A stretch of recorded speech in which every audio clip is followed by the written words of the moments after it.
Hello, good morning, good evening, everyone, and welcome to yet another segment of UMO Women in Design.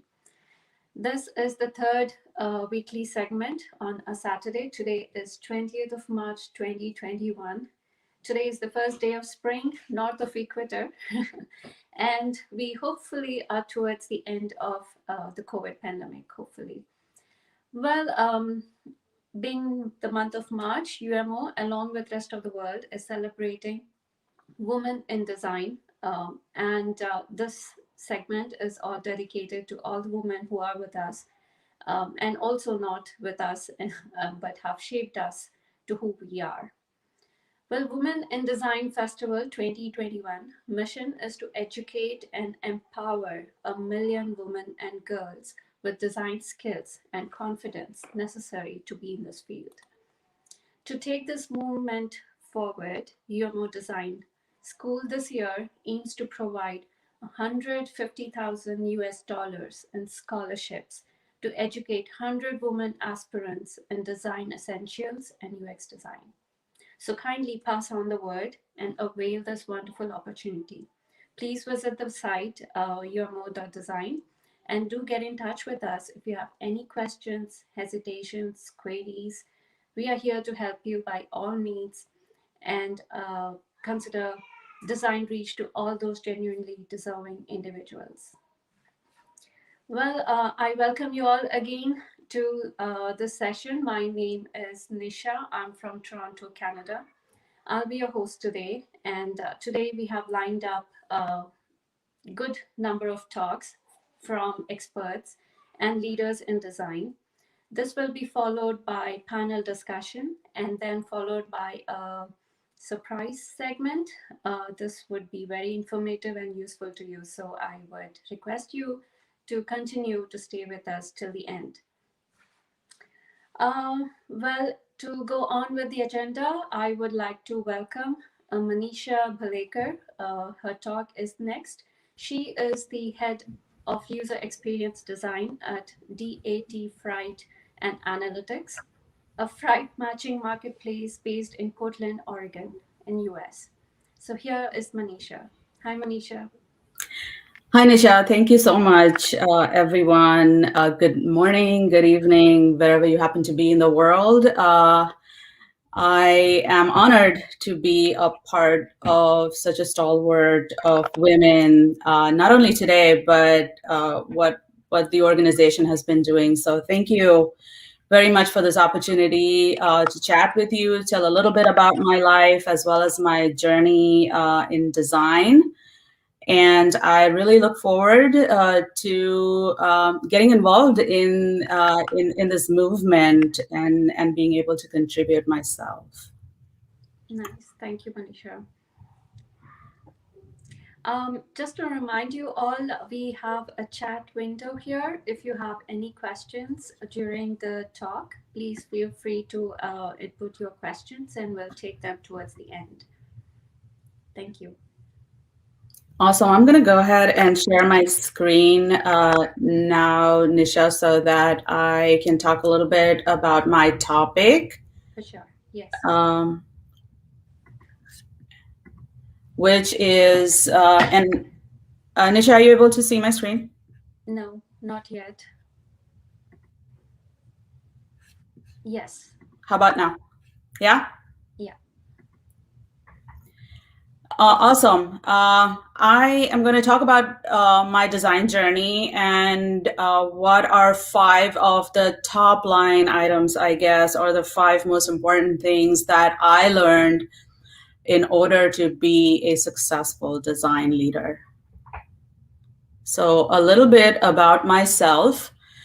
So I'm a Mumbai native, so a Mumbaikar. I was born and raised there in India, and then graduated from the Industrial Design Center. You see the awesome picture on the left there, Industrial Design Center, IIT Bombay. So I'm a grad from that. Moving on to Columbus, Ohio, about 20 years ago. Graduated with an MFA in interaction design from the Ohio State University, and currently the head of user experience design at DAT. DAT is based in Portland, Oregon, as well as in Denver, Colorado. We also have a presence in Bangalore, India. So we're in the freight and logistics space, and my experience in design spans a lot of different industries like automotive and technology and education, tax, automation, and so forth. So super happy to be here. It's very early here in Portland, but I am excited to talk a little bit about what I learned. So I'm going to start off with, so 2 grad degrees, 12 plus years of practicing user experience design, and 8 and more years of design and people leadership. So what have I really learned? I think one of the first things is that good design is good business. It's what T.J. Watson, the IBM president, said. And I think that was the first thing that I learned across my journey, especially transitioning from an individual contributor who was doing design, thinking design, to leading design. So design should really be output as well as outcome driven. I think that one thing that was challenging for me initially in my career was that designers tend to speak about design, think design, and think of it only in terms of output or methodology. I think that in order to bring design to that foreground, you've got to be outcome driven. So I think that was my number one takeaway. The second most important thing was that you have to uphold design as a core business competency.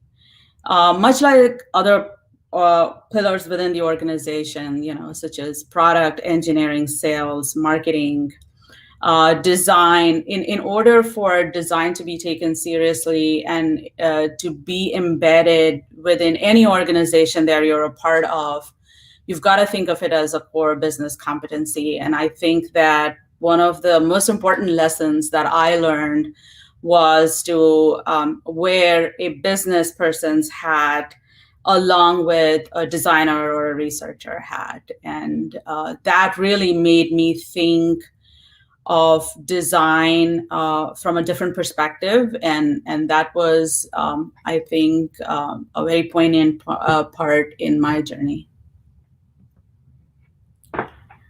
I think for us as designers, our superpower is that we talk to people. We understand people. So never stop talking to the users, the people that you serve. Really understand them, their attitudes, behaviors, empathize, articulate, test, learn. Really fascinating. I think by far for me, even today, as I am a leader in design and practice design, that I think of this as my number one superpower. I think this was one of the, by far, the most important. And as I was learning along my journey, we tend to undermine what others bring to the table as well. And it's very humbling that, to understand the importance of hiring people who are better than you. Now that I'm a design leader and I no longer do design myself, I tap onto and rely more and more on people who do design far better than I do. So you're always learning, you're always growing. And for me, the most important part of this journey has been that with every organization that I'm a part of, not only am I contributing, but I'm also learning. I'm learning from my executive leadership. I'm learning from my peers. I'm learning from the people who report to me. And it's just been a great journey. And so I think that once you want to define yourself as being a leader that excels in your field, absolutely hire the best people and hire people who are better than you.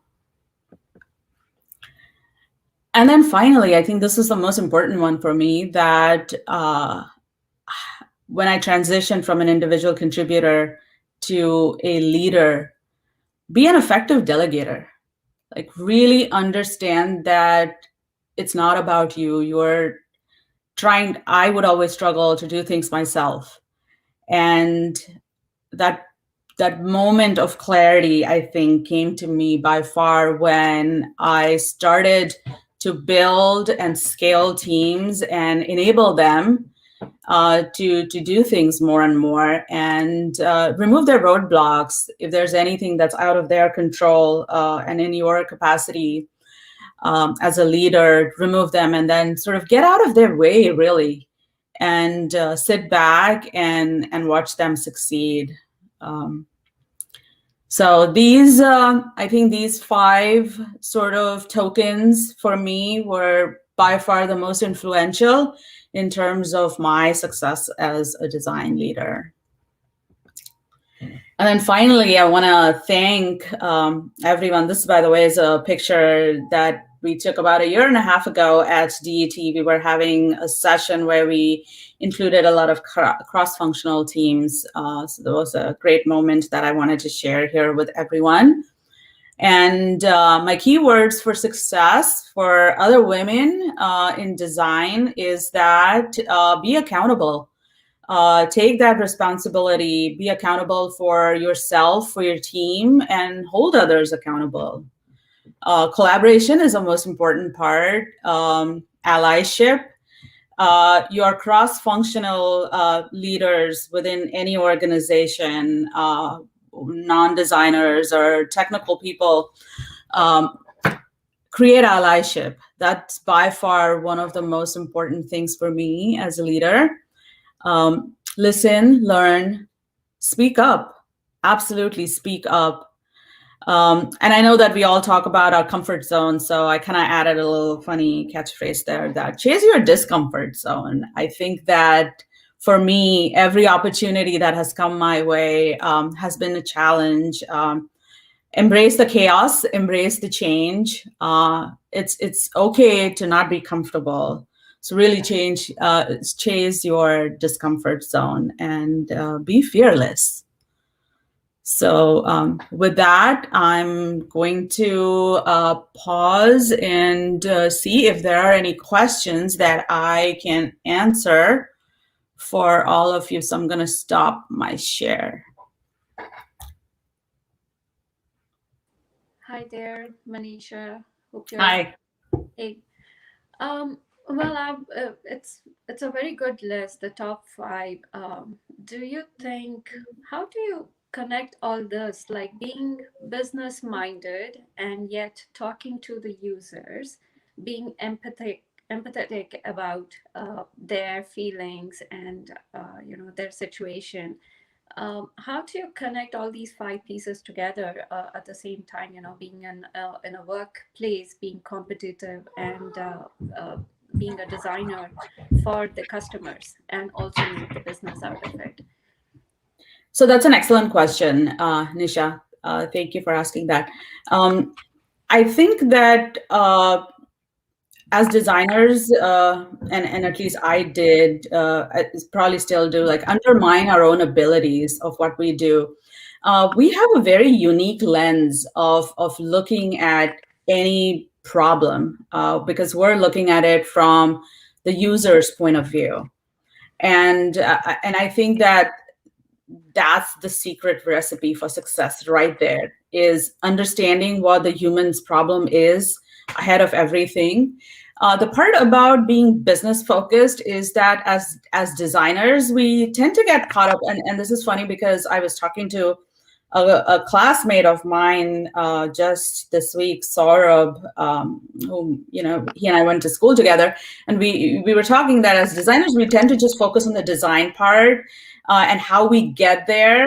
And we're not very outcome driven. And I think that in order to really excel at putting business, putting design as a business competency, is that how do you drive that outcome?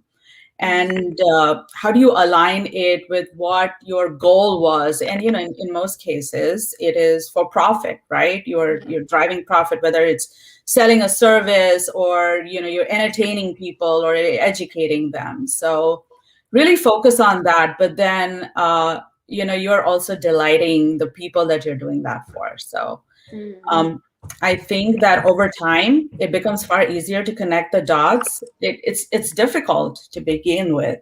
Right. Um, Yeah. I think it's the so hopefully I answered your experience. question. Yeah, it did. So basically, I think it connects the dot as well.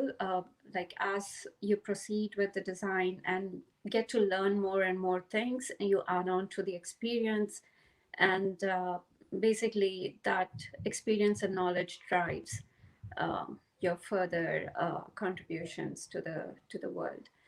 Um, Absolutely. And one of the first things that I sort of learned the more I am into leadership and in progressively higher leadership roles is that I don't have to be the smartest person in the room. mhm, I am learning by far the more I become seasoned at this profession, the more I learn.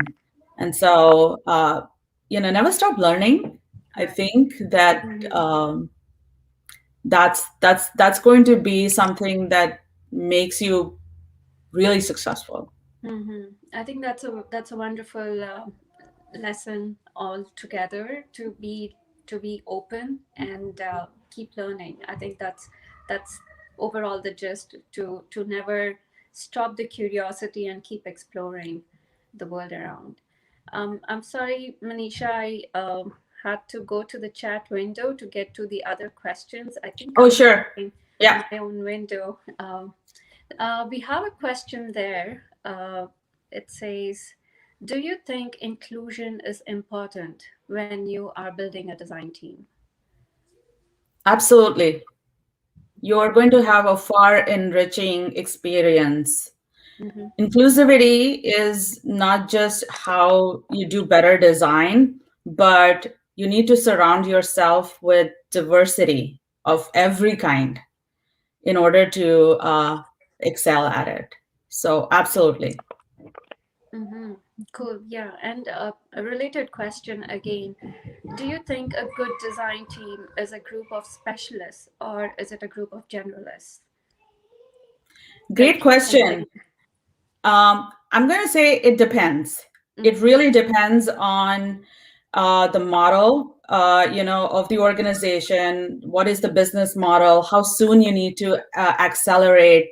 What is the scale of your organization as well? I'm going to give a couple of examples. When I was a part of Thomson Reuters, which is a big organization and has multidimensional layers of design embedded within all aspects of their business. It was we were many of us were generalists, but there were also specialists.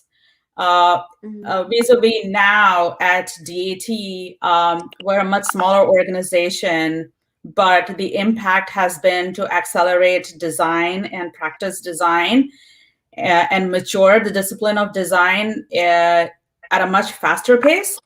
And one of the best models for me for that, as the head of design at that time, was to build and scale the team by having generalists Mm-hmm. who can, wear multiple hats, whether it's research, whether it's discovery, even, as they work with product and engineering teams. So it really depends on the context of what you're trying to accomplish at any organization. Mm-hmm. Perfectly put. Thank you so much, Manisha. That was very insightful, and thank you for the top five list. And we hopefully see you around. I know we are connecting again towards the end of the session. So talk to you soon. Thank you very much for having me, and looking forward to all the other great talks. Yeah, we do have. So to all the viewers, we do have um, three more talks lined up for you. We have Rozina Spinnoy. She is Managing Director, Belgium Design School from Belgium. She is a visionary. Hello, Rozina. I'm doing your introduction. Um, she is a visionary, an entrepreneur, a designer, founder, director. She is working across a variety of sectors, ranging from urban placemaking, interior architecture and design, improvement districts, branding, and concept development. So please welcome Rozina Spinnoy. Thank you, Nisha. It's a pleasure to be here and to join you. So we have the video here that I made so that we can share this due to a not very stable connection. So an absolute pleasure to be here and to join you all. So I look forward to sharing my story of my career and my journey with you. Thank you, Nisha. Thank you, Rozina.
Hello, sorry everyone. I think we had some connection issue.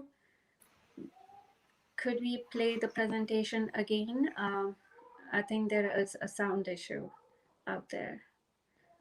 Sorry about that, Rozina. We'll play No problem at all. No problem. Again.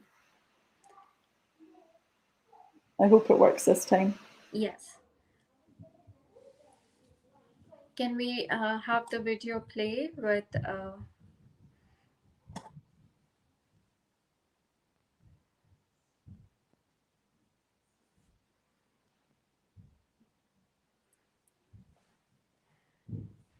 And to our viewers, meanwhile, feel free to ask your questions in the chat window, and we'll be happy to answer your concerns. To our backstage team there, could we play the video from beginning, please? Building regulations, fire regulations, the whole mix of arts and sciences with the interior architecture and the design degree that I wanted to focus on. And of course, this gave a fantastic grounding because it also covered the business aspect, the marketing, the branding, the business of design, as well as looking then at the environmental aspect of design. And of course, this gave a very good grounding with this kind of design education. And it probably set off, in fact, the route that I have taken today of really going into this sort of interdisciplinary design aspect. And so the message there also being, we must study and work in what we love to do. We mustn't just follow what the rest of society is doing. It's very positive as young women to also be making that choice to know and to enjoy the career and the studies that we will undertake. I'm also a great believer in lifelong learning and that we're never too old to learn and we're never too old to change careers and to change direction. So that's something also I would definitely encourage and endorse, especially having worked in different disciplines of design and in different sectors, from hospitality, from working on my own as an entrepreneur. I think that transfer of knowledge from one domain to another has been very important. Working across corporate sector and corporate hospitality for Europe, Middle East, Africa was also a very interesting experience. I think there it was very valuable lessons learned of a community within a community, regardless of which country the hotel was in. We had the brand design running through it. We had elements that were also coming together through the design concepts of public spaces, bedroom designs, food and beverage concepts for restaurants. All of these things had to be implemented regardless of which country the hotel was being built, taking into consideration the cultural context, the social context, what's accepted and what's not, being very much guest-centric. So there was different experiences to learn from the corporate field. This led me on to the next phase, actually, of my life. As being in corporate as a woman was never an easy thing, especially when you have a young family. So it was acknowledging this and deciding to go it alone and deciding to start up my own business. That also takes courage. As a female entrepreneur, it was very much using the skills, the knowledge I'd built up from corporate field, from all the networks that I'd connected with, from the different sectors of people, from the different aspects of design, from website development, graphic design, from the brand design, really putting all of that together and using it to start up my own business. And so this is where I say it really helps to have that diversification within design. We have to be able to transfer the knowledge and be able to go from one discipline to another discipline. So that's what I did with the businesses that I started. Connecting with women's networks, because by encouraging women to really enter the entrepreneurship sector and also some of the male-dominated sectors, we are actually changing the mindset of financial lenders also. It's incredibly important that as women we find new opportunities, and as a society we are helping women to grow and to learn and to develop their entrepreneurial businesses. So it's also ultimately improving women's economic situations. And this networking continued because it led me on to actually create also a NGO, a small one albeit, looking at designing inclusive communities, also moving into design strategy, defining the brand that we wanted to really develop for this project, specifying my goals, how I wanted to really continue with this, with doing a lot of research analysis, filling in the gaps, working a lot in co-design and working with other women, other community members. I wanted to share the journey to this stage, the stage that gets me to work into designing purposeful projects, creating that social impact, really looking at how we can encourage that community participation. How do we design those processes? Also, not just for community participation, but really that governance. How do we design governance systems? Connecting also to local government, connecting to community, connecting to youth, schools, residents. So I had a couple of questions that I posed for a couple of projects that I worked on. So for example, the one about creating an inclusive community, I also looked at really what was my personal interest in this. And then I posed another question: how can I encourage community participation for an urban design street project with youth, schools and residents? It helped me understand, by reframing the question, to understand my own connection to it, to create more of that storytelling and really intrinsically understand my own interest within this project and the benefit to community. So another recent project: how can we empower women in public spaces? Again, I looked at the personal aspect. How can I and my friends feel safe and keep fit and co-design safer spaces, knowing what we and others have experienced? It's been a lot in the news lately about safety for public spaces. So it helped to have the I and the we question. what benefit it was to me, but also the greater impact it was going to be for the community. So this journey of design has also taken me to actually create purposeful projects that mean something to me, that are in line with my belief system and value system. Also, with connecting with diverse community, it's an opportunity to create that transformation in different spaces, and also for people to see other people who are different from them, telling the stories, taking these stories far and wide. It really helped in developing the project. Also, with the urban design project, it was about participatory design and co-design. So it was reaching out, understanding the local ecosystem. Who is the ecosystem? Who could be the potential partners? Looking at the cultural centres, linking with both the French-speaking and the Dutch-speaking, and actually working through how we would co-design this project for the schools to participate and to design this street that recently became pedestrianised. Also linking with local government and reaching out to them and saying we wanted to co-design it with them. We wanted them to be part of the process. So who wouldn't want to be part of a community project that also includes the youth and the schools? It also has a greater societal benefit with encouraging youth to learn about the Sustainable Development Goals, and also about biodiversity and nature in the city. A very impactful project. We're in the first phase of this at the moment. Obviously, post-COVID, we hope to realise this, but for the moment, at least the children and the youth can participate online and create designs, whether it be with mood boards, whether it be with clay making or gaming.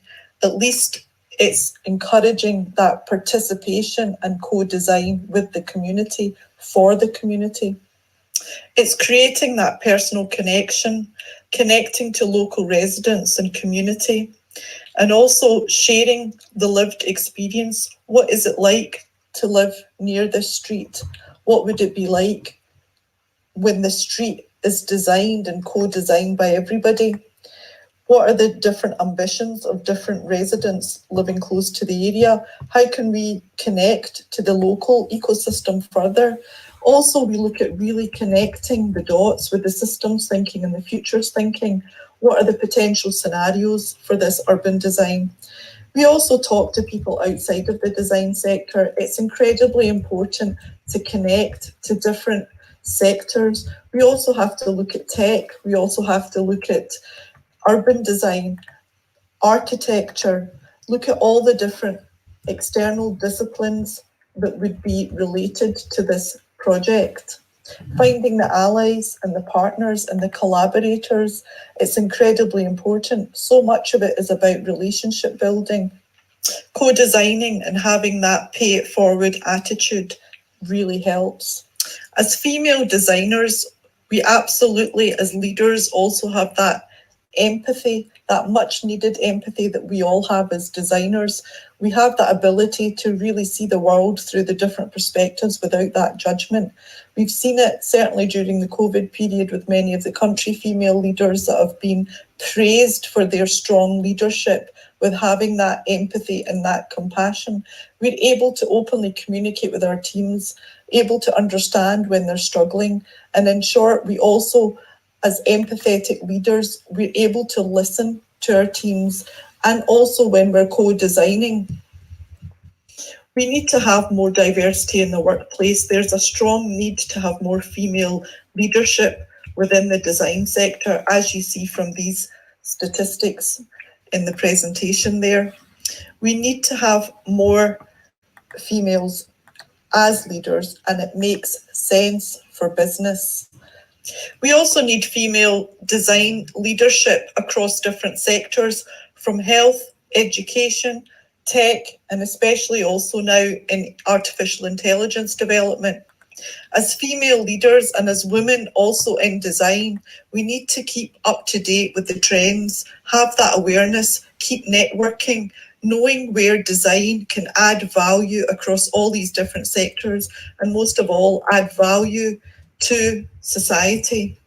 As women in design, We have much opportunity to contribute to our societal challenges and to create more resilient, sustainable communities. We have the opportunity to also, with our critical thinking, to question, to continue to be curious, and also to work and change our career paths as we also choose, working from one discipline of design to another, or integrating various disciplines within our own line of work.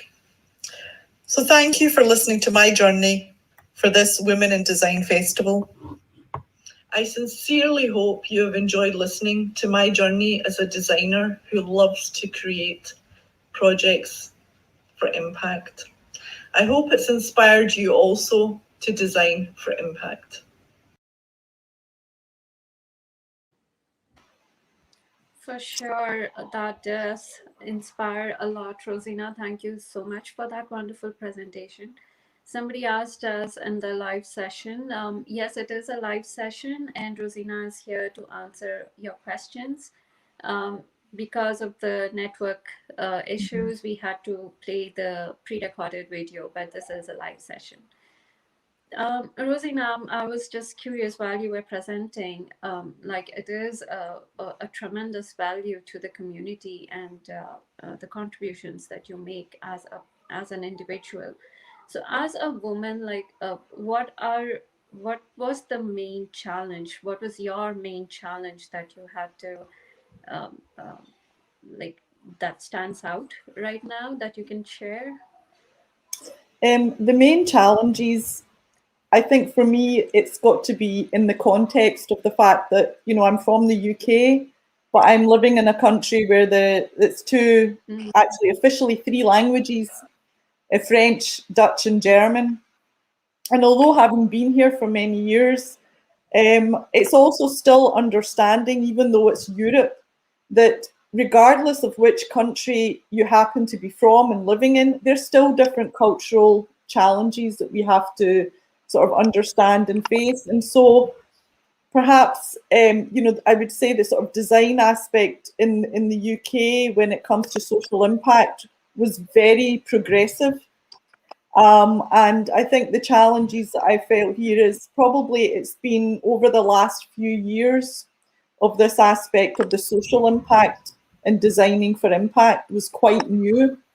And so I think it was a little bit of understanding the local environment. That was a big challenge of what is the different contexts within not just design, but the culture. And especially when you're dealing also with local government, it's understanding and speaking their narrative. I don't mean in the linguistic side, of course that helps, but more in what's their business culture and organizational culture. And I found that certainly that was quite a challenge. But what I realized also was it's just about design by doing. Do it, and then eventually also it creates awareness, and then government wants to jump on board. Right. Yeah. Was there any support that you got during your course and facing these challenges? During the course of the social impact projects? Yes. Yeah. Like, what was the support that you got personally? Like, if you had doubts and you had concerns, where would you go? Who would help you out? How would you learn from, like, learn on, like, what to do? There, I think a big part was actually, you know, sometimes we can be overwhelmed when we think of a project. And so it was breaking it down in small bits and thinking, who are the people I need to connect with? Who are in my network that I connect with, that share the same values? And I think that's really important. It's connecting with people that have the same vision and the same outlook. They may not even be in the same sector, and that's fine. But it's getting that network of people. And also, as I say, in government, we call it's the creative bureaucrats, you know, the ones that have the vision as well, that are able to kind of, you know, plant that seed from within the organization. So a big part of that was very important.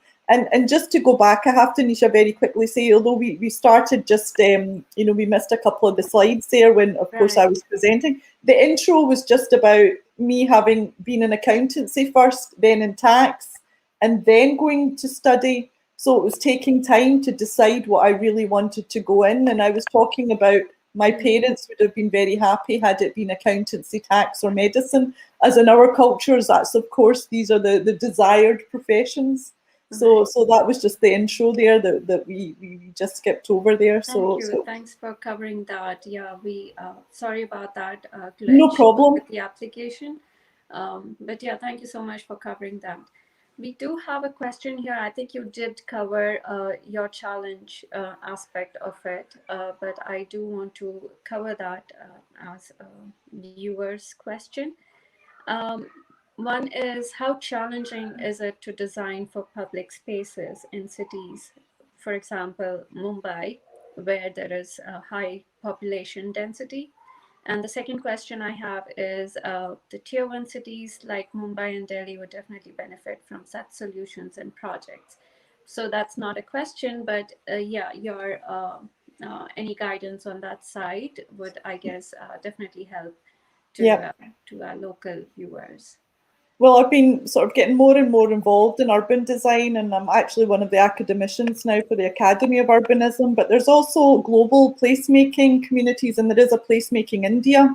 In fact, so there is, of course, a challenge, and of course we have to think about creating more sustainable communities and, you know, cities for people. And of course, these are challenges certainly in the global south, also in the global north, but obviously more so in the global south. And so I think there are lots of initiatives, and also, of course, UN Habitat, they're driving a lot towards this as well, with regards to how we are redesigning our cities and more education on the climate, on the sustainability, and also livability. And so there is more and more there that's happening. And of course, it is a great challenge, but it's something that we have to all work together to achieve with our governments and organizations together. Right. Yeah. Thank you so much, Rozina. That was a very insightful session to collaborate and connect, work together for the betterment of the community and our society. Thank you for having, taking out time and being with us. Do appreciate your time. It's an absolute pleasure. Thank you for having me. I'm looking forward to the next talks also. Thank you. Yes. Thanks. So the next one in line is Sangeetha Jayaram. She is Associate Director, Design from Accenture, India. She is a marketer at heart, design enthusiast, storyteller, product specialist with a proven track record of delivering vision and commitment. Sangeetha is partial to behavioral science, and she's also passionate about dance. So here is Sangeetha Jayaram. Hi, Sangeetha. Hi, Nisha. Hi, good morning, good evening, everyone. I'm so excited to be here. Thank you. Thanks for joining us.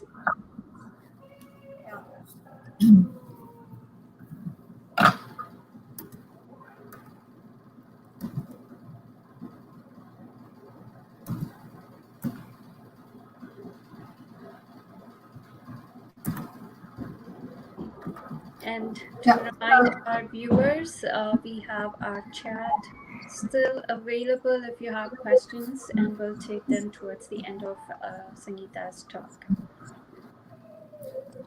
So, good evening, everyone. Good morning, everyone. I'm so excited to be here in this platform and share my learnings and share what I think will motivate and inspire each one of us to do better than what we have been doing. And I always keep saying to be the best of who you can be.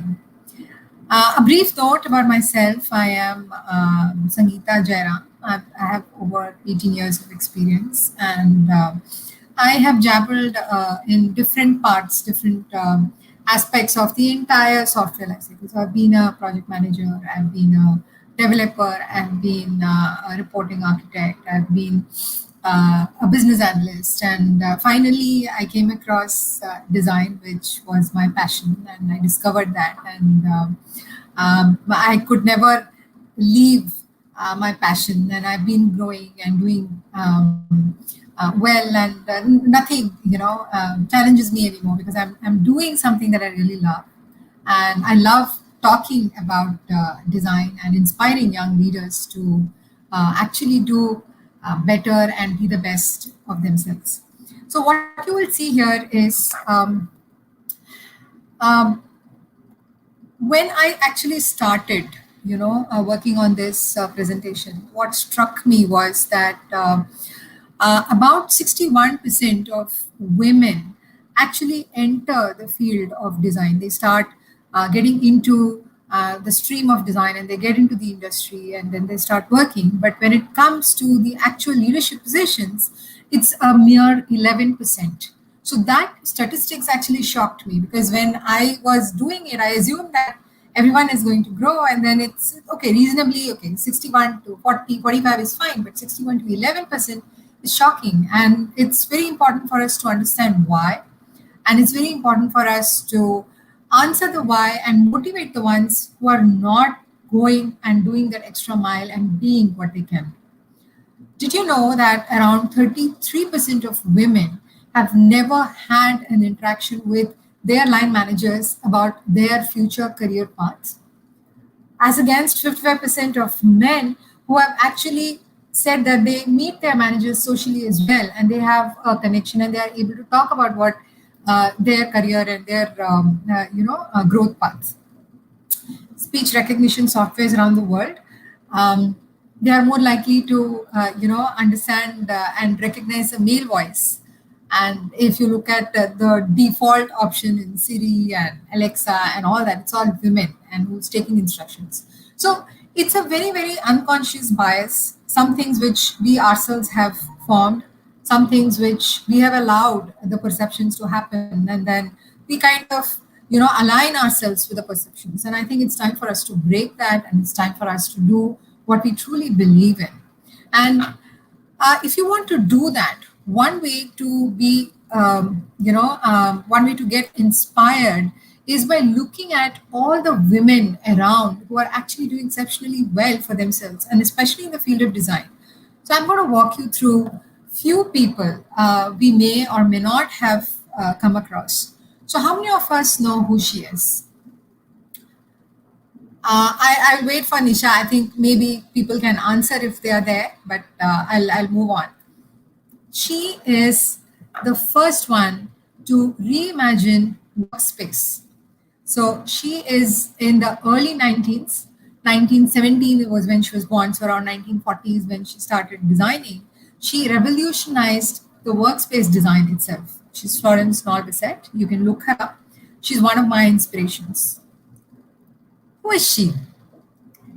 So we all are MacBook users, and most of designers, we end up using Mac. And she is the face behind the first graphical user interface interaction. So she is Susan Carey. She is the one who designed Mac interactions on icon. She's an icon-based designer. Who is she? She's my favorite. So she is Brenda Laurel. She's the first woman who actually designed video games for girls. So video games, we never think of girls playing. It's more of a boys kind of a thing, but she actually designed, and she's one of the first design leaders who's done that. She's someone who I really like.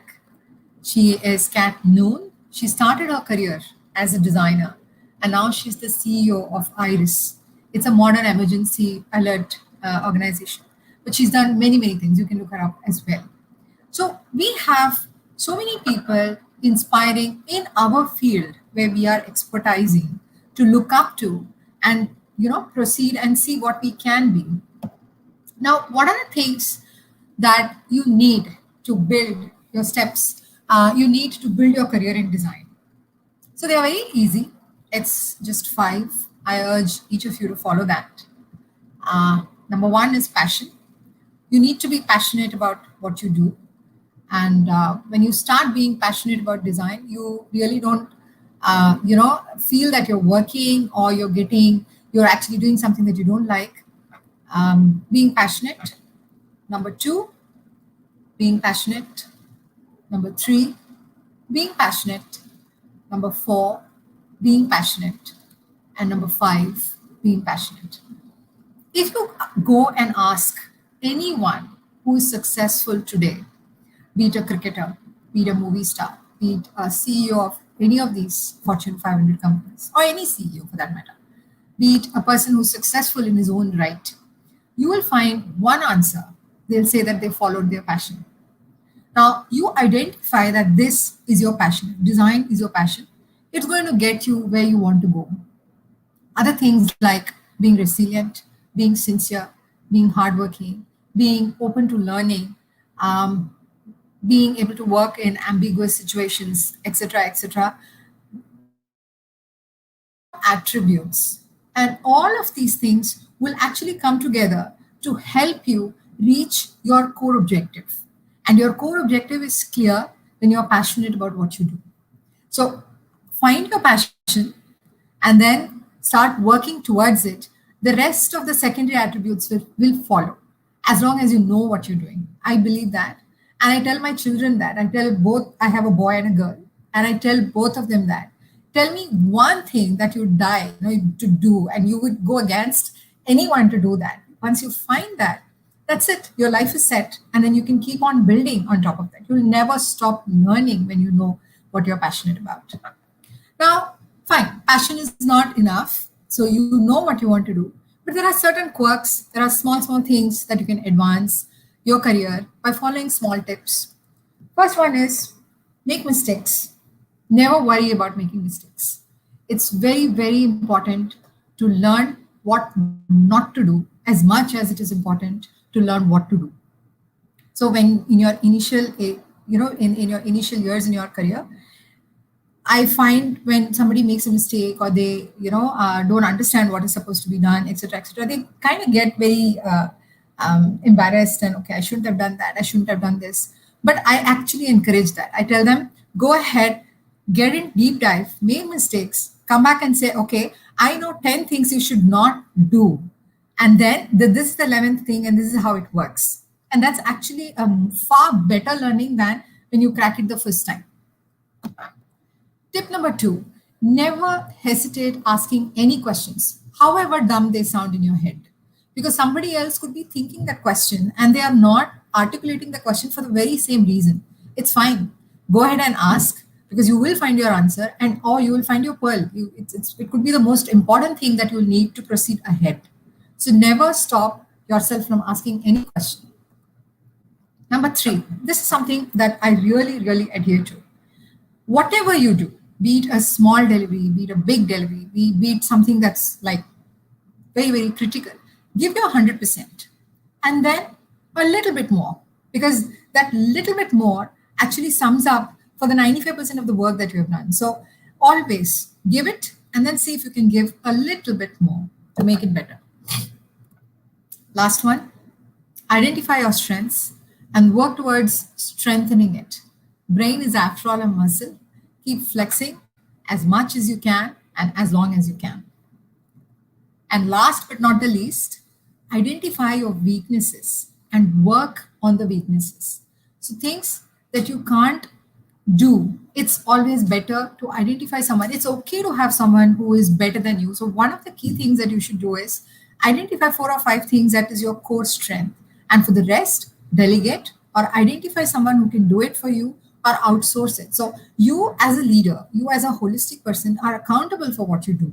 So it's fine if you have smarter people in your team. That means you are actually doing the right job. So what is a design leader?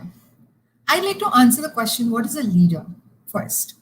A leader is someone who is able to see far ahead, who's able to have foresight, who's able to think things that are undoable, who wants to make a difference to the world, who wants to actually contribute something that to the betterment of the society, to betterment of the lives of people.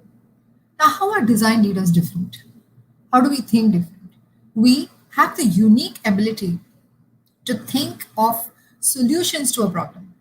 We have the unique ability not only to think of solutions, we are always thinking, okay, this is the solution. Can I make it better? Can I make it useful? Can I make it delightful? And we always think ahead. So someone tells you to solve something, you're not going to solve it today. What you will do is you will say, okay, now I can solve it transactionally now, but what happens if it's not a happy path?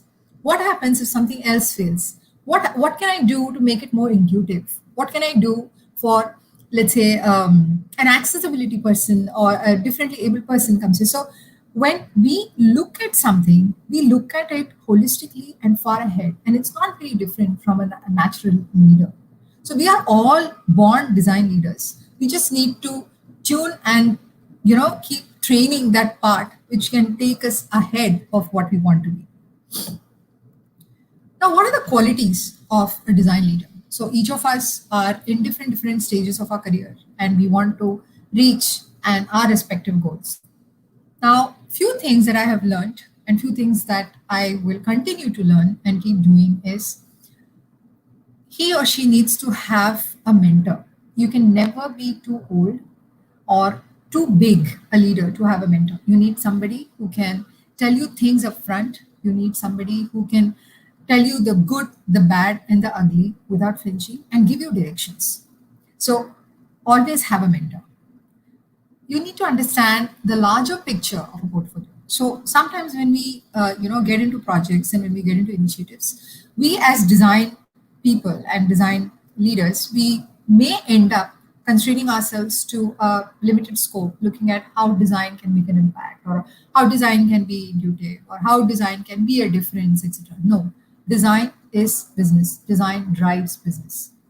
It's not an enabler, it actually drives. The better you design, the better it is. So it's always better to have a holistic picture and you actually know what direction your strategic design has to take. Each of us have to be ready to get out of comfort zone. So we could be working on projects which are not our core. So for example, I come from a IT services company. So where it's very important to get into the technicalities. It's very important to understand the technology stack. It's very important to understand what enterprise architecture is, what domain that product is, what is the domain of the problem statement that they're coming. So having to step out of your comfort zone and understand what others are doing and what others are trying to contribute will actually add value in design. So each of us have to be ready to step out of our comfort zone. Very important. We need to understand what is the strategic vision of our organization and see where experience fits in. And if it doesn't, help the organization fit that experience. I think many organizations today are leading in it. They know that experience is a key differentiator and it helps bring what they want to achieve.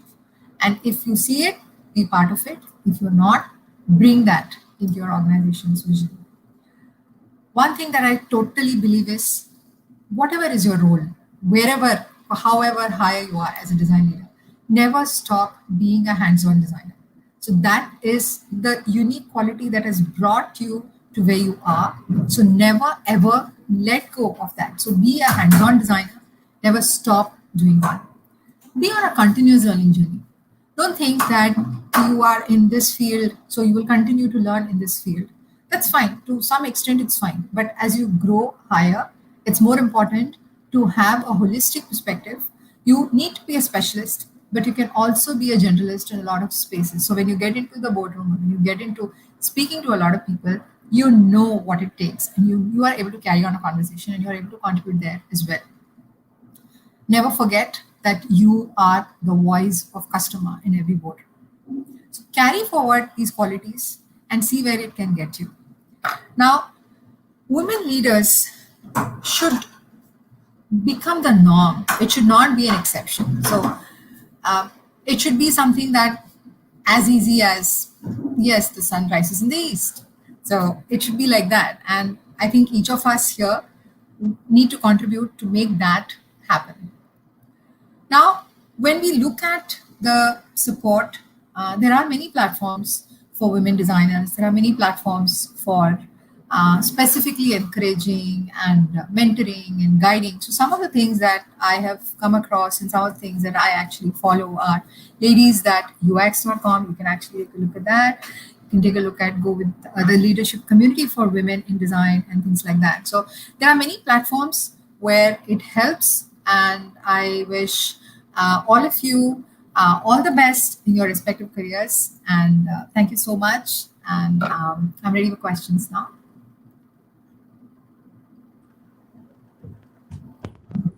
Thank you so much, Sangeetha. That was very insightful, and I really liked your tip out there to learn by failing, and in order to grow. Quickly, we are on time, but quickly, I do want to not to put you on spot, but do you want to share any of your failures that you're glad that you failed and it helped you grow in what you are? Okay.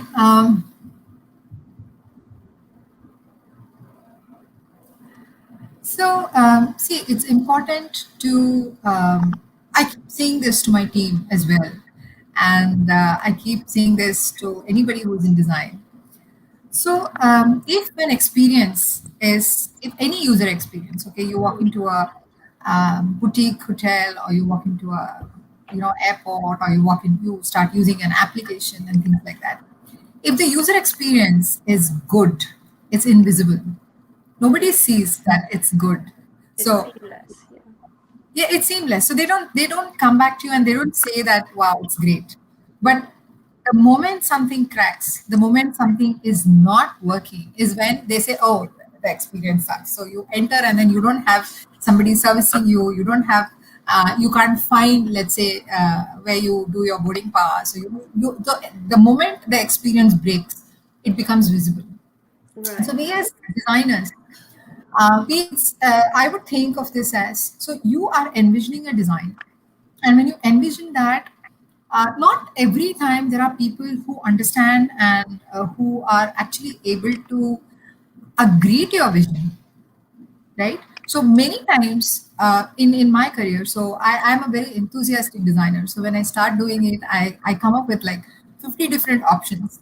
And I keep telling them, fine, designing is my job, rejecting is your job. So go ahead and do that. And I don't care. I actually tell my team, when you are designing, when you're working, the world is your oyster. It's fine. It's fine if 20 of your options are discarded and the 21st comes, and that becomes something that is accepted by the users, and you take that ahead and implement it.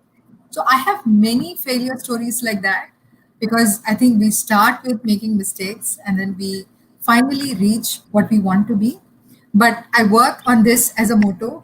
So my team is totally fine. I mean, they don't give me a reason. They don't come and tell me that, okay, I have thought of something and I don't know if you will like it. So it's never like that. They are free, and it's like your expressions are what is there for us to see. Thank you so much, Sangeetha. That was a very practical advice. I think that is how the design field is. And kudos to you and your team. All the very best. And thanks for joining us and sharing these wonderful thoughts with us. And also for the wonderful women. Those are very inspiring. Thank you. So to our viewers, I was just checking if you have any questions for Sangeetha. Maybe we could connect you back with her. Meanwhile, we have our next talk by Oishi. Oishi is a designer from Microsoft India. She is interaction and communication designer. She works in highly ambitious and culturally inclusive team at Microsoft. So here is Oishi. Hi, Oishi. Hi, thanks Nisha for the introduction. I'm going to quickly share my screen so that I don't waste. Yeah, so really excited to be here, especially because sharing the stage with such amazing design leaders is a true privilege for me. I'm actually pretty early on in my career, so I hope to share a perspective from a slightly earlier part of most designers' start to the journey. So yeah, hello. I'm really excited to be here. I'm a designer at Microsoft. This is a brief timeline of how my career has shaped in the last 3 years. I'm pretty new in the industry, but a few things that I've dabbled with since I joined NID in 2013. I've worked in branding. I've worked in graphic design. I was also part of setting up a music festival in Gujarat. But after my internship in Microsoft, I was really passionate about UX design, which gave me not only a chance to craft the final outcome of things, but gave me a chance to look at the end-to-end process of designing for people. So dabbling with research, talking to people, for figuring out journeys and how people actually use your products. Got me really inspired in the field. And I'm happy to say that I'm currently still a designer in Microsoft and here to talk about a few of the things that I've learned on the way. So very quickly, I work on two products currently called Microsoft Bookings and Microsoft Outlook on the mobile web. Two very, very different products. One is a scheduling app for businesses, organizations to schedule appointments with their customers. And I'm sure all of you know Outlook. We designed the mobile web endpoint of Outlook. And as you can see, we're accountable for quite a bit of users and usage. So it gives us a lot of responsibility and just happiness making such impact at scale. So my talk today is about in the wild and something that I'm deeply passionate about because it's been interesting observing how I have changed as a designer since I was in college in an academic premise where it's very different, right? And to now where I feel like, of course, I'm not the best designer and can be, but so many things have changed in the way I look at the field, look at how I navigate the field, and things just things that help me kind of just get on by day to day. So this talk is targeted also for people who are about to take that jump, maybe from just graduating college and going into the field of design in the real world, which is basically starting your career. So these are just some lessons that I've learned.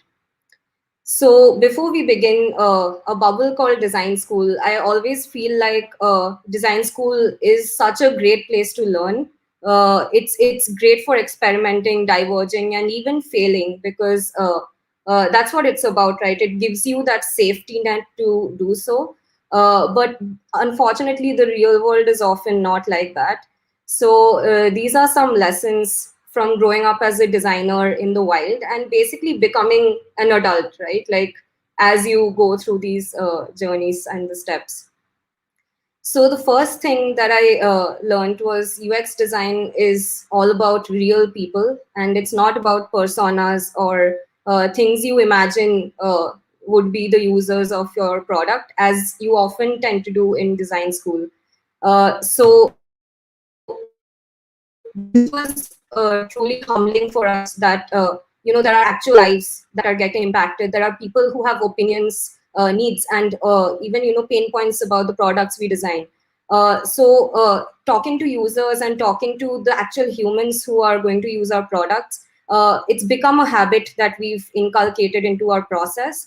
And it's really important to never be detached from the people. Like it's not good to go and design in isolation, perhaps make constant hypotheses about what you think you should build. It's always better to validate by the user.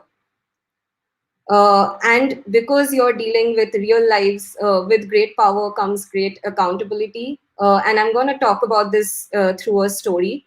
So in Microsoft Outlook in 2019, we released a brand new shiny Outlook, which was redesigned by our team for the mobile web. But we started receiving a lot of feedback about users complaining that they couldn't read the text on the app because it was too small. And imagine an email app where you can't read, right? That kind of, defeats the point of email. So what we realized, and this had kind of slipped, our design process, was there are multiple kinds of phones in the market. Some of them have a low DPI or dots per inch, and some of them have higher DPIs. So low DPIs are usually Android phones, whereas high DPIs are usually high-end iPhones and some other more expensive phones. What high DPI devices do is, while rendering your mobile web app, they shrink down the text. And this is something that happens at a technical level. It happens at the browser's technical level. So it meant that whatever we designed was not getting translated 1:1 in the product, which means that people were actually unable to read the text on our app. So we had to really quickly go back to the drawing board and figure out how we could fix this. So we printed all the screens from our app. We looked at where things were going wrong, where it was too small. And finally, as you can see here, we took the existing typography ramp, identified areas of improvement, and reshipped it with the changes. And now we don't face that complaint anymore, where people are complaining about illegible text on the app. So this is an example where we had to really quickly address a real user's pain point and deliver a solution on the go. Another thing that I've personally faced, and I'm sure a lot of young people who just enter the field would face as well, is the imposter syndrome. You do get a seat on the table. Design has come a long way, but sometimes you feel like the imposter when you're sitting at that table, right? You feel like there's a lot more that you need to learn. And of course there is. It's not that you need to know everything at that point itself. But it could feel a bit daunting when you're in a room of people who seem way more experienced than you do. So what I've learned to do is be an advocate of what you know and be open to learn what you don't know. I knew that I had a pretty good visual design background, so I tried to contribute back to the team in wherever I felt I could do a good job. But I was always open to learn things that I didn't have any idea about, and I wasn't really like ashamed to admit it either, because that was how it was. Another thing that I personally am guilty of in doing in my design school days is basically receding to your personal dungeon and coming back with design magic. So this doesn't work when you're working with a triad or working with a team. It means that you're designing in isolation and you're not sharing your process with people who would be like impacted by it. So your perspectives are your own. There's no diversity in the decisions you're taking. So this is not how you should ideally do it in the real world. So instead, something that I've personally enjoyed doing in my days in Microsoft is enrolling my triad, which is not my designers only, but also the engineers, the data scientists, the product managers, and in fact, even your users. Like, why not co-create with your customers and the users that use your product? I've personally seen that the content and the decisions that come from it are way more diverse. You have a bunch of perspectives to play with, and you always end up learning something new.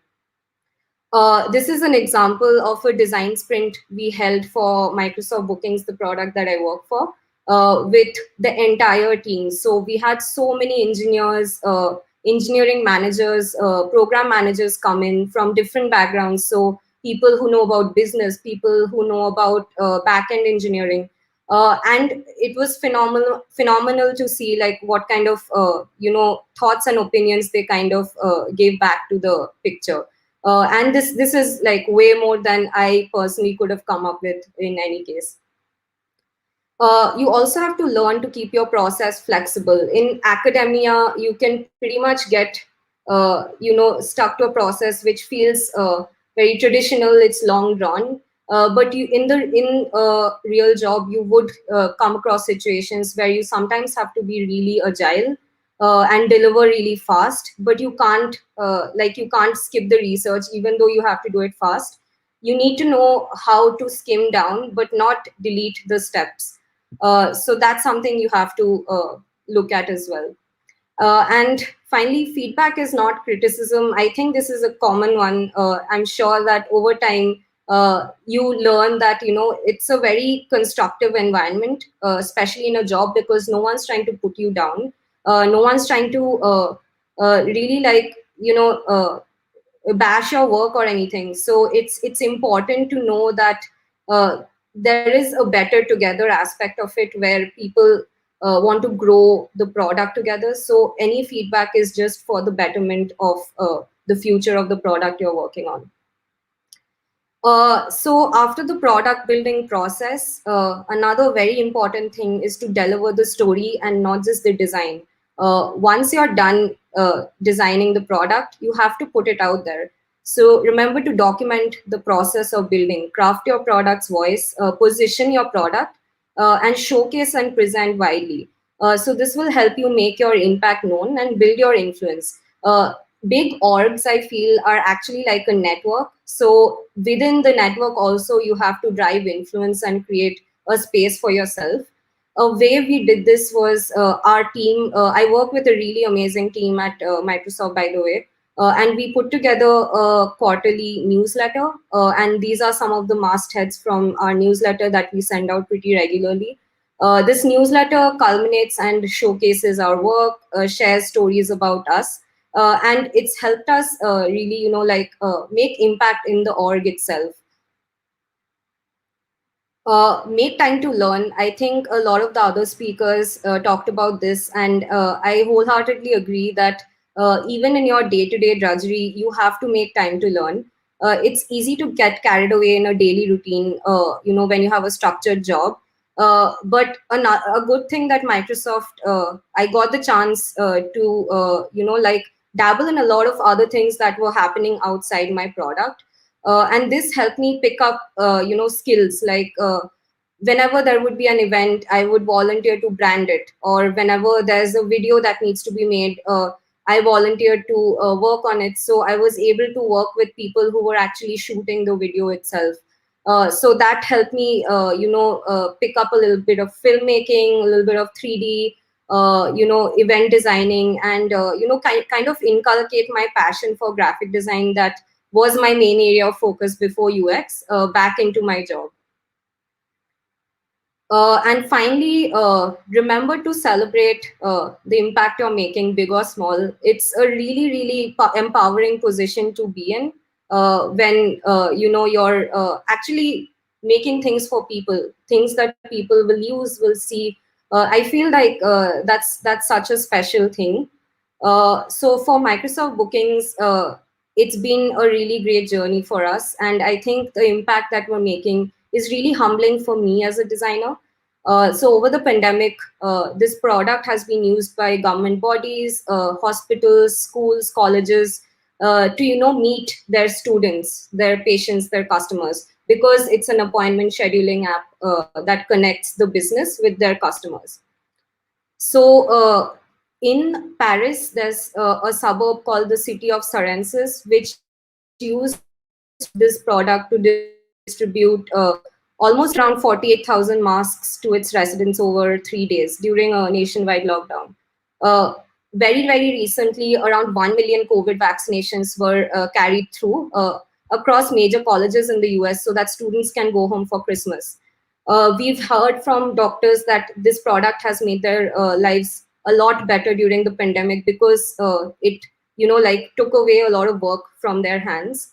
And a really, really humbling use case of this product was end-of-life video calls, where patients of COVID use this product to meet their family for the last time ever through a video call.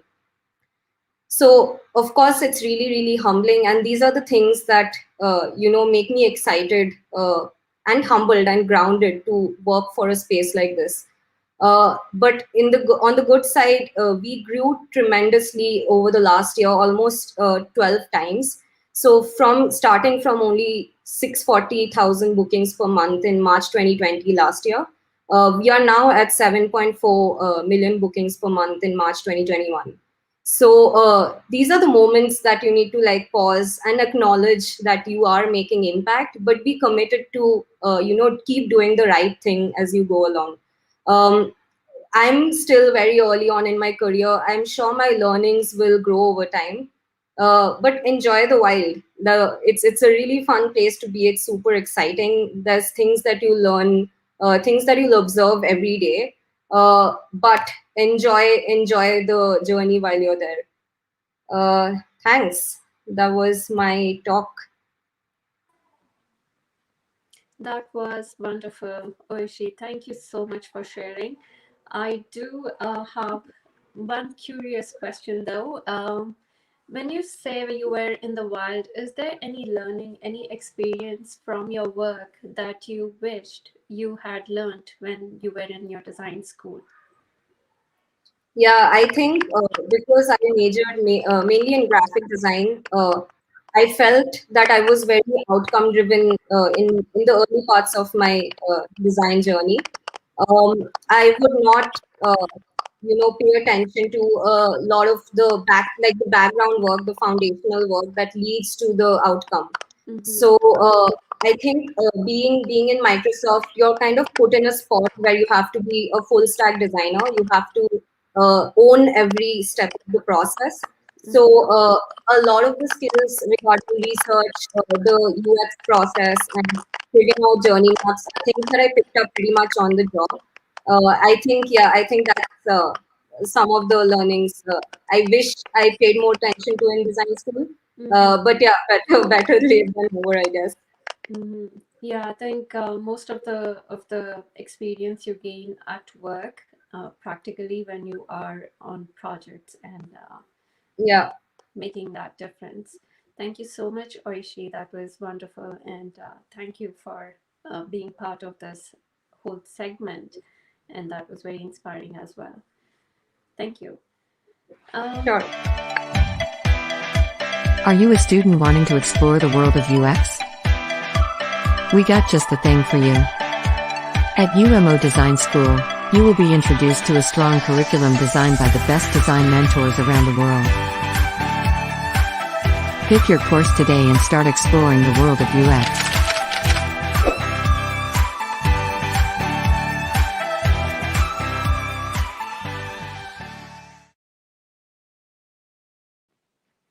Thank you for that little nudge. So that is to remind you all that we have a wonderful opportunity to all the women out there who are looking for a career in design or aspiring a career in design. Please reach out and go through our website, umo.design. Well, coming up next in line is a panel discussion. I am thrilled to have Manisha, Madhumita, Upma, and we will have Rozina back again. It would be a pleasure to have you, Rozina, if you can join us for the panel discussion. We'll stick to the topic of career in design. Thank you, everybody, for joining us. And I would like to invite you all to introduce selves. Maybe we could go with Madhumita. Sure. Thanks, Nisha. Hi, everyone. I'm Madhumita Hi, Gupta. Madhumita, are you able to hear us? Yes, can you hear me?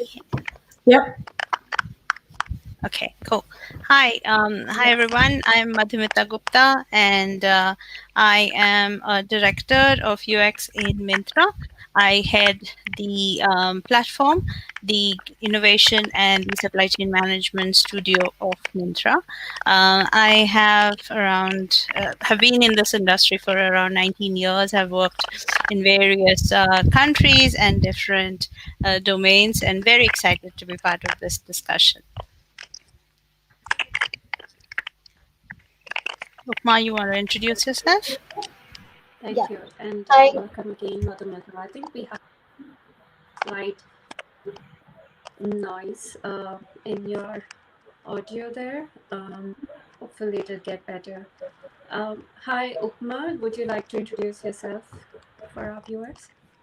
Yes. Hi, Nisha. and thank you UX India for having me over here. I have 6 years of experience in this industry, so I'm also a newbie, would say that. I'm the youngest on the panel.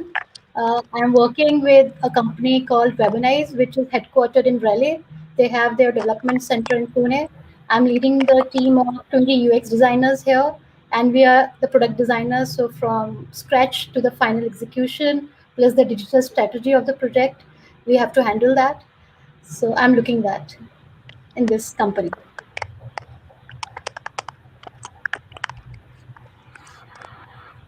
Perfect. Yes, I guess we do have some connection issue here with the sound. We have heard from Manisha earlier.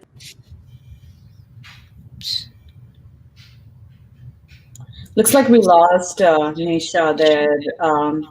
Well, I spoke. I spoke earlier, but I'm just gonna briefly introduce myself again. Excited to chat with all of these wonderful women here. I'm Manisha Bhalekar, and I have been in this industry for 15 plus years, and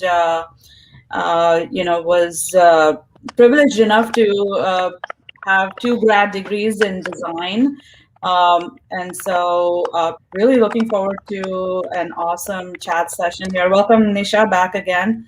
Good to have you back. We lost you there a little bit. So I was just done introducing myself. I think let's go over to Rozina then. Perfect. Yeah. Hi, everybody. Good to be here. Upma, you may be the youngest, I may be the oldest. But I'm Rozina Spinnoy. I'm based here in Brussels in Belgium. And I'm the Managing Director of Belgium Design Council and also Director of BIDS Belgium, which is an NGO. So I'm a kind of social entrepreneur and design strategist is how I describe myself, working in different fields from different projects and societal challenges, ranging from gender, inclusive education, inclusive communities, etc. Great to be here and to join you. Thank you so much, Rozina, for that introduction again. And it is so wonderful to have you all on this session. I'm sorry about the break.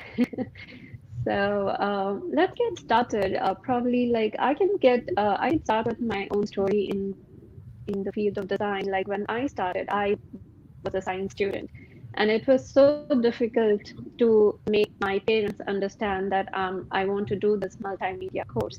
I had no idea what I was going to become or what I was going to do or learn. And it was so difficult for my parents to tell other parents what their kids are up to and what are they going to become other than doctor or engineer. So how has been your journey? Like, what did you all always aspire to become designers, or it just happened to you all? I can go first. Madhumita, do you want to share your? Oh, sure, go ahead. Oh yeah, Manisha. Sorry, Madhumita, we could cover you. That's okay. After Manisha. Yeah, absolutely. Go ahead, Manisha. So I always aspired to be an artist. I guess I was discovered for being great or good at art, having that talent in school. I was in 6th grade, and my parents were asked, can you enroll your daughter in art classes at the end of the school? You'll have to, go pick her up later. And my parents said, is this serious? Like, really, you think so? And the art teacher was very earnest, and she said, yes, absolutely. And so that was sort of that start. And then I always wanted to have a path in art and design. My dad had cautioned me, but he was very open to that. So I guess I was lucky in that aspect. And so I did that. But he did have a fallback because luckily for me, I had pretty decent academic grades at the end. So he had actually secured an admission into a science college for me in case, this whole thing doesn't pan out. Maybe he secretly hoped it didn't. But here I am. And then, I think for me, being at when I graduated out of IDC at IIT Bombay was really when I understood design. So and really felt empowered by what I could do. So Madhumita, I would love to know how yours was. Well, I call myself a convert. I have kept converting at different phases of my life. I studied physics, aspired to have a PhD degree until I got selected for doing computer science from IIT Kharagpur. That's where I moved from science to engineering, and I joined Philips as a software engineer.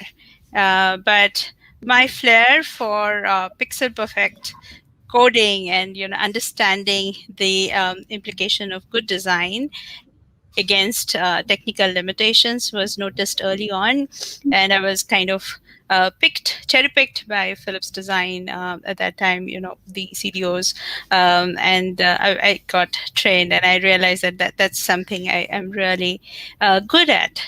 But then life had a different turn for me. I moved to the US, and then I was not getting a job as a computer engineer in Ohio. Actually, Manisha, you were saying you're in Ohio. I also lived in Ohio. So there I studied design, and I moved to. I got a job.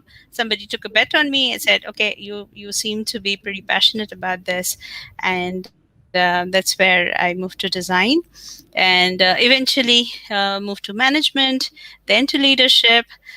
Who knows what's out there in my next journey? Maybe I'll become a restaurant owner. But yeah, it's been an amazing journey so far. Upma, do you want to share your side of the story? Yeah, I could relate a bit to what Manisha ma'am just said. So I was always known in the school that she's the girl who participates in all the drawing competition across and wins it. And I was the only child to my parents. So they were, and I come from a family where there were doctors, there were CAs, and I come from a business family. So all they were really inclined was that you should have either you should have something of your own, and my father had established business, so I should take that up. But so they forced me that you should do MBA. So I enrolled myself into a commerce course with mathematics, did it for 2 years. Then I realized I can't do it. I met one mentor, and he started guiding me that, okay, if you want to take this up as a career, you can do BFA. So our journey started from Bachelor in Fine Arts, where for a year I prepared for the design colleges. I was so I come from a very small town that is known as Aligarh from Uttar Pradesh. There people didn't know about BFA. What is it? What kind of a career you would ever achieve? Or is it about doing paintings and getting doing some exhibitions?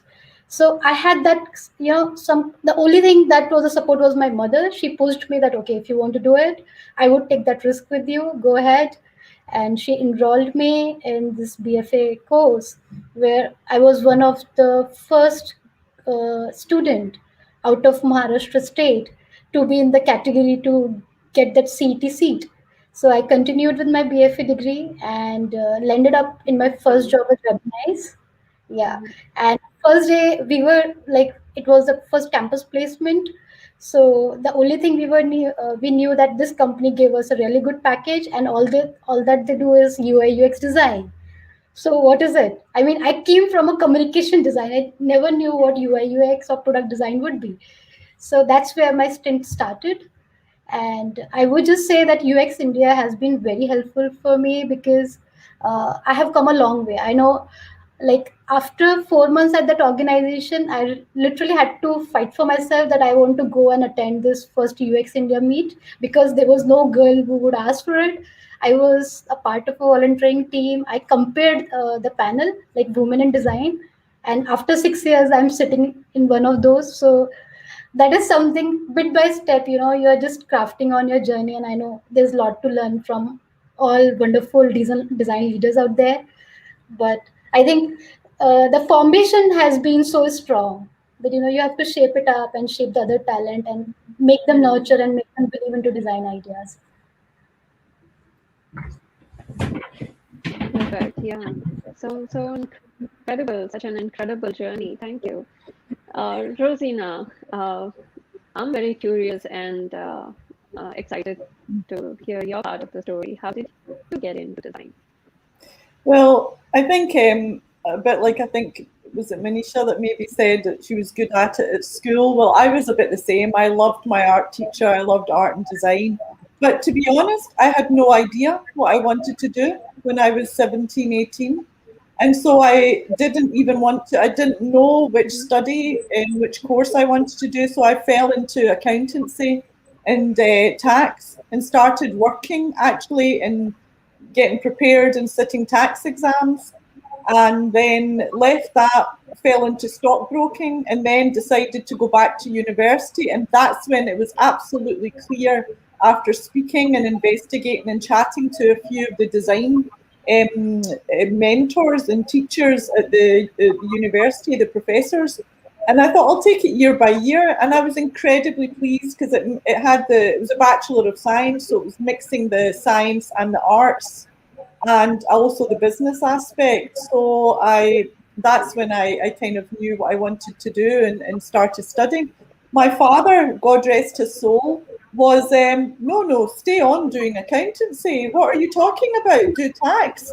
You need a degree in paint colours? What is this? Design.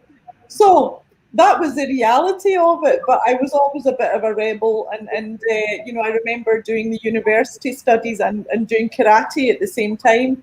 So I guess that was my route, and then that's when I sort of started to study design, and then went into corporate hospitality, also in Scotland. That's where I studied. So went into corporate hospitality there. And then the company that I was working for was going to be operated by a company in Brussels. And so it was a larger global group, and then continued that journey. So that was it really, but totally against the family's will until afterwards when you come out with the qualification, they're very proud. so that was the reality of kind of breaking the cultural barriers. Right. Yeah. That's incredible on how most of the expert leaders out there, they haven't considered design as a career initially, but then it has made in and out part of their life, and also like the future generations that are coming in. It's so evident that they know about so many facts that we didn't know, and they have support and a domain of knowledge that they could access that we couldn't access, I guess. Coming back to the career itself, so looks like you did not think about design as a career, but then what was that motivation to, apart from being creative or being able to apply your skills in what you're doing, what was your motivation to get into specific design without knowing what your what you would gain out of it? Would you get enough salary? Would you get be able to make a mark? Like, was it like a black box? What was that factor that you said, I can leave this technical knowledge or technical study and just pursue my design interest?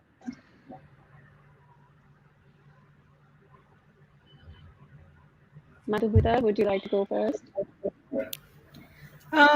Sure. I mean, the most important part of design is solving problems for others, right? Like that's the impact that you make, where somebody who is coming and interacting with your product or your service or your solution is coming with a task in mind or a job at hand, and how might we build an experience that leaves them fulfilled, makes them feel effective, and hopefully delighted as well.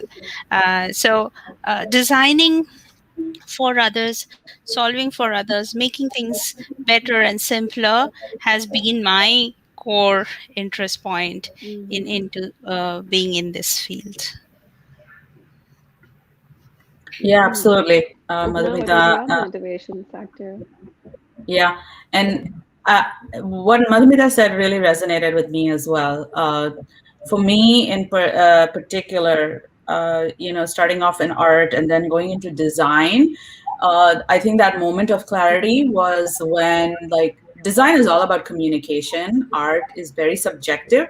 So essentially, when you're doing art, you might be doing it as a self-expression, or you're doing it for yourself, versus designing is for others. So that responsibility and that accountability of making sure that you're communicating effectively becomes very important. And as such, design is equal parts, very logical, be direct in communication, be to the point, concise.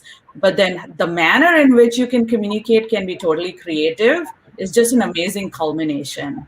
So I think for me, that was what really sparked this interest and passion. And I loved what Sangeetha was saying as well, that be passionate, right?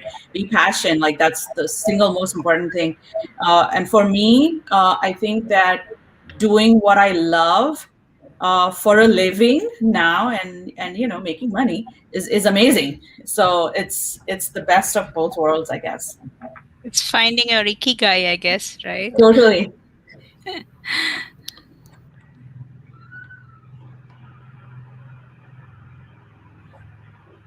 Yeah, thank you, Manisha, for sharing. Upma, do you want to share one motivation factor that inspired you to to leave your previous technical skill and get into design world? So yeah, as Manisha said, that when you come from arts background, it's more like you're doing it for yourself. You're just okay. This is the pretty picture. It's satisfying. You put it on the wall. But when you come to the real world, it's about how it works. You have so aspirational people who just want some solution. And when you are put on that spot, maybe you're a fresher, or maybe you have some experience. It's the same jitters, right? I mean, with some experience, you are again going to do something so much better. But when you're a fresher, so my journey started with this. So I always started understanding their problem. If there, I met a lot of entrepreneurs while on that journey. I just realized that it's not just about design or a product, how much the idea is essential to them. What are they trying to serve? What this product would do in the future? And if I could make some impact, this is just with my thought process. If I really could, use my visualization skills or research skills, I could make it better. So from that initial point, I started shaping that up.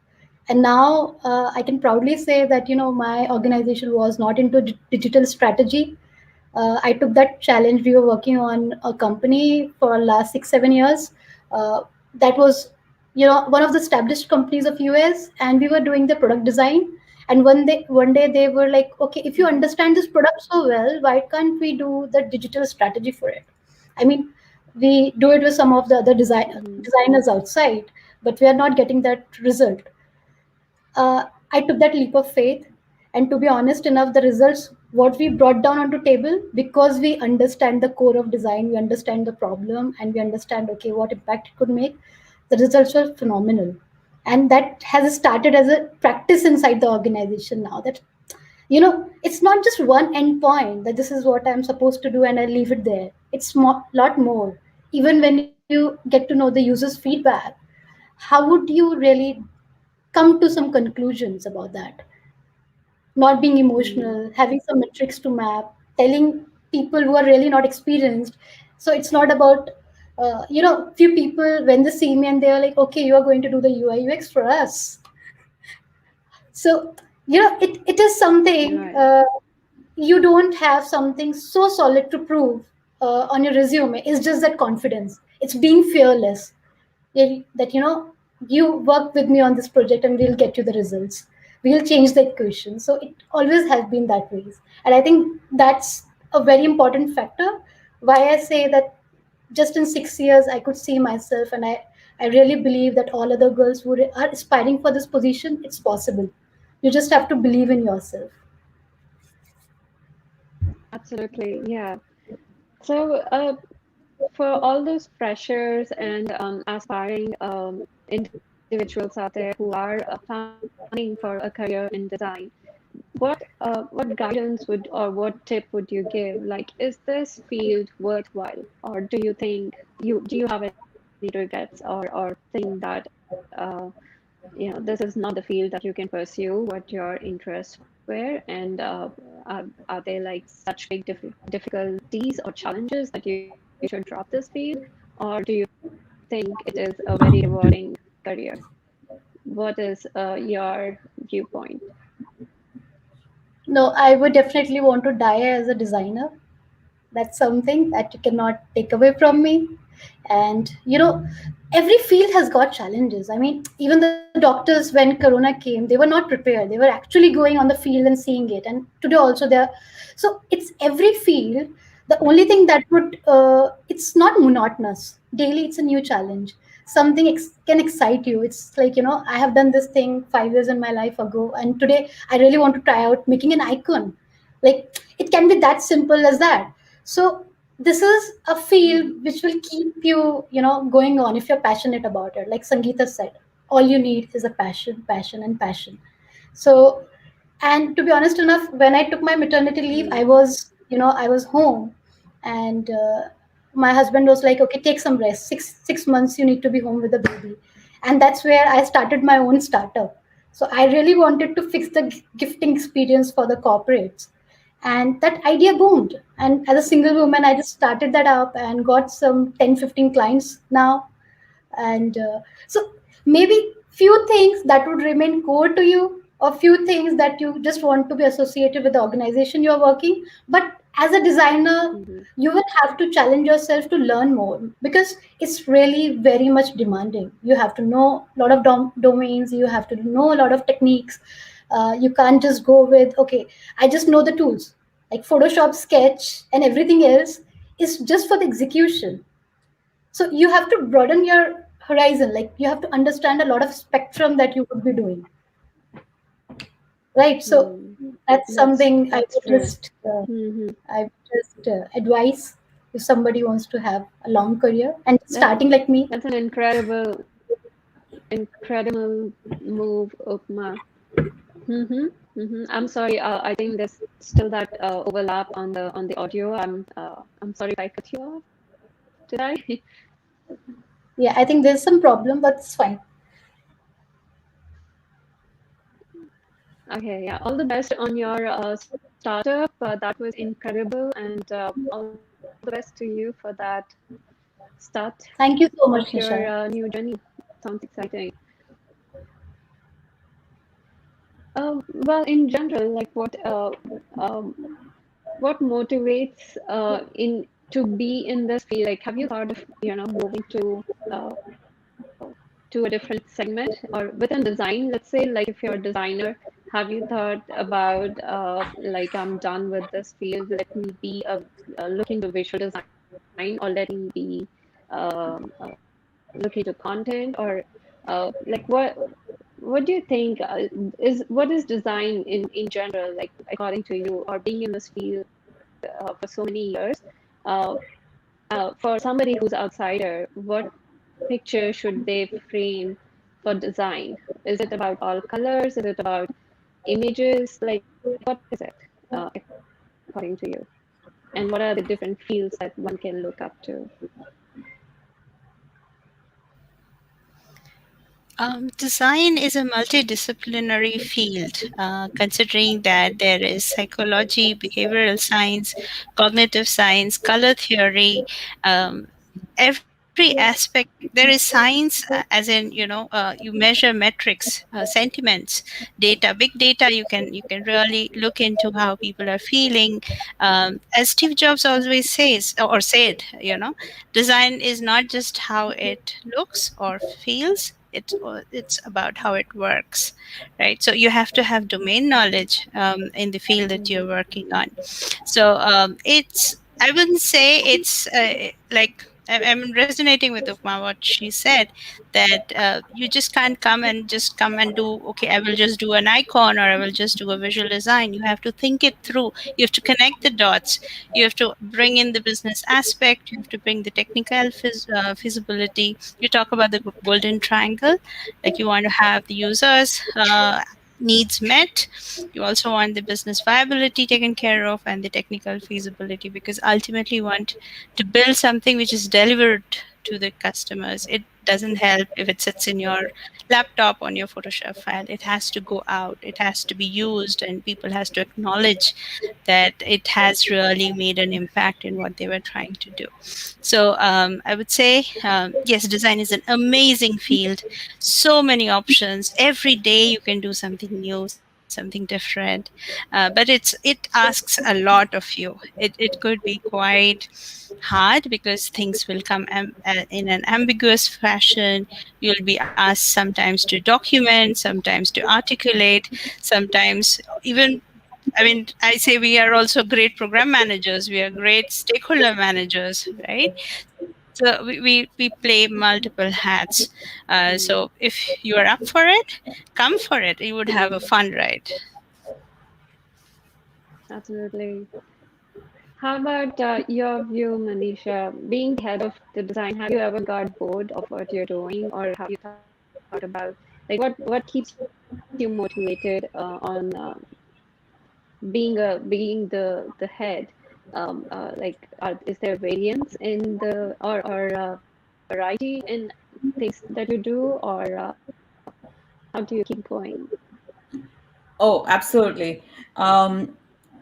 One of the things that I'm learning right now as I've moved away from practical design to leading design teams is that now I'm enabling people for success. I'm setting up teams for success.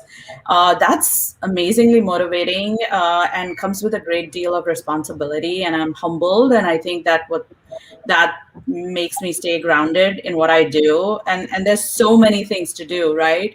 I think for aspiring designers, the one thing that I would love for them to know is that the journey never stops. Design, in order to be a great designer, and I really like what Upma was saying, that it's not about the tools that you're executing the design with; those are mere artifacts. You have to be a great storyteller. You have to know the story. You have to tell it well. You have to articulate it well. It's all about effective communication. Really, design is 90% communication skills and how you build and acquire those, and 10% is actual design skills to me. One other thing that I really, I was listening to what Oishi was saying was, that aspiring designers bash the imposter syndrome. There's always that sense that design is so multidisciplinary that where do you fall, where do you land? Do you need to know everything? No, absolutely, you don't need to know everything. I think for me, transition, the more I became seasoned in this industry and the more I gained experience was that it was no longer about an imposter syndrome, but it was about a healthy fear for failure. And I think that's what keeps me grounded. And once you sort of transition that fine line between imposter syndrome, where you feel like you're no good, to a healthy fear for failure, that I need to, in order for me to thrive in this industry and in this profession, I need to keep learning. And so I think that's going to be my advice, guidance, whatever you want to call it. Perfect. Upma, do you want to share your perspective? Yeah. You've covered a lot, but yeah, a few more insights for the freshers being the young in the crowd. I guess our viewers, our freshering, aspiring viewers would relate to your part of the story. Yeah. So recently, like as a part of my job, I am involved in a lot of hiring that I need to do to build up the team. And I happen to meet a lot of freshers. So what they want is a shortcut to success. How can I get into this job? How can I earn this position? Like when you go in the market in 3 years, what would I get out of here? Everything that you need to get out of it or you're aspiring for it would need it's sweet time. I mean, it's not a shortcut, it's not a plug-in that, from day one it can happen. And one thing is, whenever we are just interviewing people or looking for a position, it's not always for the things they know, right? I mean, what they have done in the colleges or in their past job, but is always also be open what you can learn in the future. Maybe you don't know a lot of things, and just be open to say no, that I have not done. So for example, like, I know there are companies which are not doing user research at all. They don't have the budget and time. Even the client doesn't say it. And when you go and start, approaching some good companies, they would want to see the solution. They would want to see what is your key role in that. But you have to say that you didn't get the access to the users. You didn't have, you wanted to, how much you wanted to do the user research, but your business model, like Manisha ma'am said, that you have to see the model of the company, where you fit in and what they're doing. So if your company is not doing it, maybe you eventually go there and get to learn it. But just don't be, start looking up at Medium or sources how this is done. You may learn it, but don't copy it, because anybody sitting on the expert panel would know it, because people who have faced real users, they know that it's not just about all the processes being described. It's a lot more there. So I think that is something I would say, that because I think a lot of young crowd, they are very tensed about working on their portfolios, and ma'am said that it's about the communication skills as well. So trust on your communication skills, trust where you see you could fit in the organization, plus a more what you could learn. I'm telling this because when I landed in this job where it was about UI UX, the first task that I was given was, okay, just do a sample of a UI screen. And I said, what? No, I don't know. No. So everything used to start with no. And then one day my creative director asked me that you have to change this perception. See, whatever you want to do for yourself, it cannot start with no. At least be open to learn, and find yourself a good mentor, because lot of good mentors that I initially found in the first year of my career, they helped me groom myself. And I can reach out to them if I have certain queries, not just within the organization, but I can just reach out that if I want to learn something, what could be the right source, where I can get it. So just don't be defined in that particular box, that this is something and just these people I could reach out to. That's it. I think I have spoken a lot. Said, thank you. No, thank you so much, Upma. That was you did spoke wisely, and those were really good insights, and motivate itself is motivating for all those freshers there on how to go about their career, their dreams, and it's all about being persistent and keep chasing dreams until you achieve it. So. To summarize, I guess overall I absolutely enjoyed talking to you all, and we had absolutely a fun and informative session throughout. That was incredible, and I'm truly honored to wake up this Saturday and spend it worthwhile. Thank you so much, each and every one of you, to be part of this and sharing your time with us. Thank you so much, Rozina, Manisha, Madhumita, Upma, and also our earlier incredible leaders who joined us this morning. I hope all our viewers had all the notes taken, and this video will also be available later on for your viewing, and you can get more information out of your of the topics.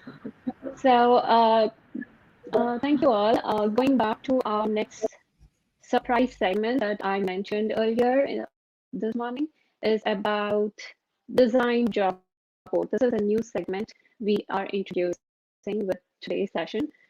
I would pass on to Rashmi, who would bring you a lot of information, useful information that you could take away today. Hi, Rashmi. Thank you so much, Nisha. Of course, I'm sure that each one of you here have been enjoying a great evening today with the UMO Designs session. To go to this special surprise, I just want to share something that I read a while ago. Find out what you like doing best and get someone to pay you for doing it. So I'm sure we have both sides of people here. All the attendees will probably be looking forward for all the great opportunities that we have on the job board. We see this www.umo.design/jobs for all the details. So coming up with the first job opportunity that you can all note down and see if it's suitable for you. This job is for a UX designer with a 2+ years of experience from this company, Twist Open UX. It's located in Bangalore, and like we see the experience, they are looking for bachelor's or master's degree in interaction design and new media design or related design fields, and they are expecting strong working knowledge of Figma, Sketch, Axure, and associated UX design tools. So please note down whoever the job requirement suits, and go ahead, please apply. Going on to the next requirement that is posted on the UMO, it's from Adobe. They are looking for somebody with 5+ years of experience in Bangalore, and we have the email ID listed there. They need experience as a practicing colorist, video editor, photo editor, motion designer, and either professionally or through school, or taking this as a serious hobbyist. So that's from Adobe. There are a few other jobs listed. The next one is from Copods. They're looking for a lead experienced visual designer with 5 years of experience, and it's located in Pune. And they are looking for clearly articulating the impact of your design in verbal and visual presentation with mood boards, brand, and product story, and visual markups, clickable prototypes, design systems. So that's about this job from Copods. Let's move on to the next job requirement from Four Kites. They are looking for a UX designer with 3 to 5 years of experience in Chennai, and they are looking for somebody with intermediate to advanced knowledge of Sketch, Figma, Flinto, InVision, Zeppelin, and other prototyping tools. So note down the email ID from Four Kites. And the next job would be from Accelerant. They are also looking for a senior UI designer and UX strategist with 6+ years of experience in relevant UI UX. The location is remote, so that's a plus. 2+ years of working in a consulting or an agency, experience with modern UX design tools.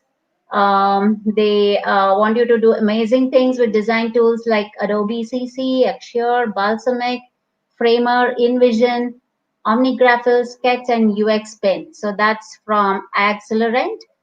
Let's move on to the next requirement. It's from Publicis Sapient, and they're looking for junior, senior, and manager UX UI.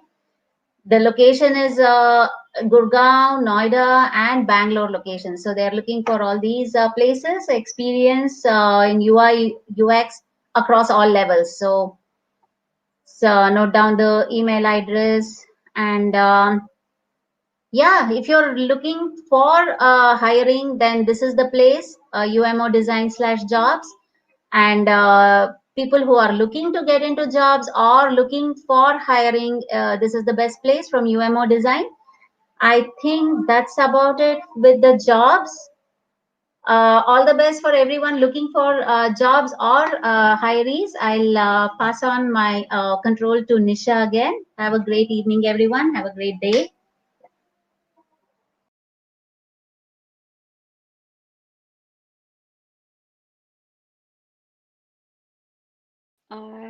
Hi, again. Thank you all for being with us. That was a good list. Thank you, Rashmi, for covering all the jobs for us. I hope our viewers will pick up uh, either one that is useful to them. If you have any questions or if you missed out in any of that list, please reach out. Our website is umo.design. So most of the information will be up there, including this video, and you can rerun the job listings if you want. With that, have a wonderful evening, have a wonderful day, enjoy the sun, and all the best to you all. Stay safe, stay healthy. Thank you all. Bye.